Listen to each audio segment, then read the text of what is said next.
सिया आणि चेतनला कोर्टानं पोलीस कोठडी नाकारलेली आहे। पुण्यातल्या लोहगड परिसरात झालेल्या केतन अग्रवाल हत्या प्रकरणात आज एक मोठी अपडेट समोर आलेली आहे। आरोपी सिया गोयल आणि चेतन चौधरीची पोलीस कोठडी संपल्यामुळे आज त्यांना वडगाव मावळ न्यायालयात हजर करण्यात आलं होतं। कोर्टात या प्रकरणात आज दोन्ही बाजूंनी युक्तिवाद झाला। पोलिसांनी कोठडी मागितली पण न्यायालयानं ती नाकारलेली आहे। कोर्टात नेमकं काय घडलंय व्यवस्थित समजून घेऊ। नमस्कार, मी सुधीर काकडे, तुम्ही लोकमत पाहताय।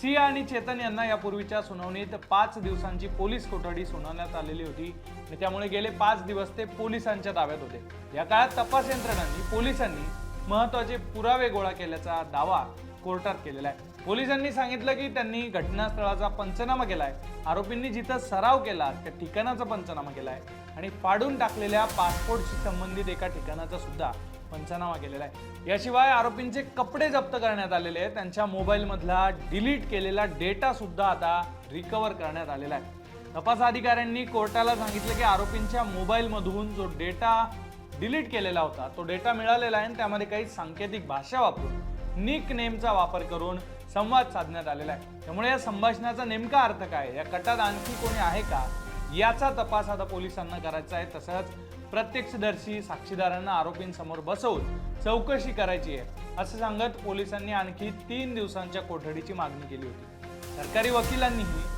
सिया गोयलचा दुसरा मोबाईल जप्त झाल्याचं सांगत समोरासमोर चौकशीसाठी कोठडी गरजेची असल्याचा, पण दुसरीकडे सिया गोयलचे वकील विपुल दुसिंग यांनी पोलिसांची मागणी फेटाळण्याची विनंती केली कोर्टाला।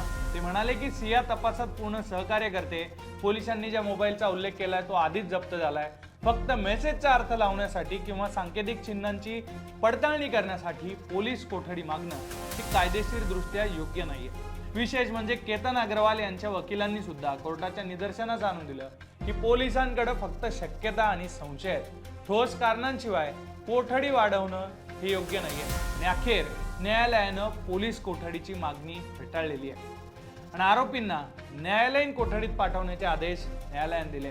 दुसरीकडे या सुनावणी दरम्यान नार्को टेस्टचा सुद्धा मुद्दा समोर आला। यावर न्यायाधीश AM विभूते यांनी स्पष्ट केले की नार्को टेस्टसाठी आरोपींची संमती आवश्यक असते, त्यांच्या संमतीशिवाय परवानगी देता येणार नाही।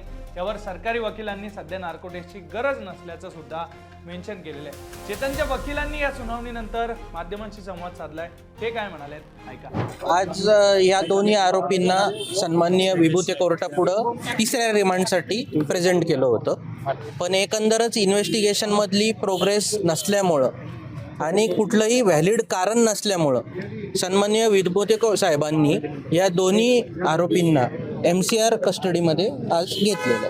सर, त्याच वेळेला असाही प्रसंग आला की लाईव्ह डिटेक्टर टेस्ट जे आहे ती करायची का नाही, कारण पोलिसांनी तसा अर्ज केलेला होता, त्या अनुषंगाने काय युक्तिवाद झाला आणि काय निर्णय नेमका झालेला? लाईव्ह डिटेक्टर टेस्टची ही मागणी ही पोलिसांची होती, पण लाईव्ह डिटेक्टर टेस्ट ही कधी होती त्याला एक ड्यू प्रोसिजर आहे। त्या ड्यू प्रोसिजर अशा आहेत की जेव्हा तो ॲक्यूज स्वतःहून व्हॉलंटरीली तयार होतो तेव्हा त्याची ती व्हॅलिड कन्सेंट मानून मग कोर्ट ती करायची परमिशन देते। तर ह्या केसमध्ये कुठल्याही ॲक्यूजनी अशी परमिशन दिली नाही, त्यामुळं हे जे अर्ज आहे हे त्यांना नॉट प्रेस करावे लागले प्रॉसिक्युशनला।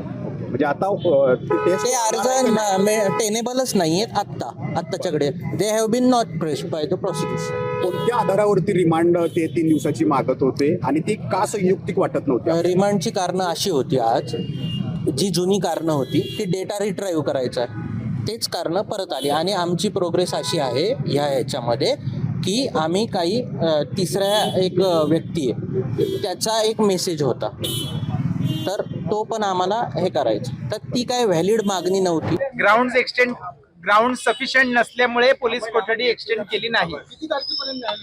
14 दिवसांनी।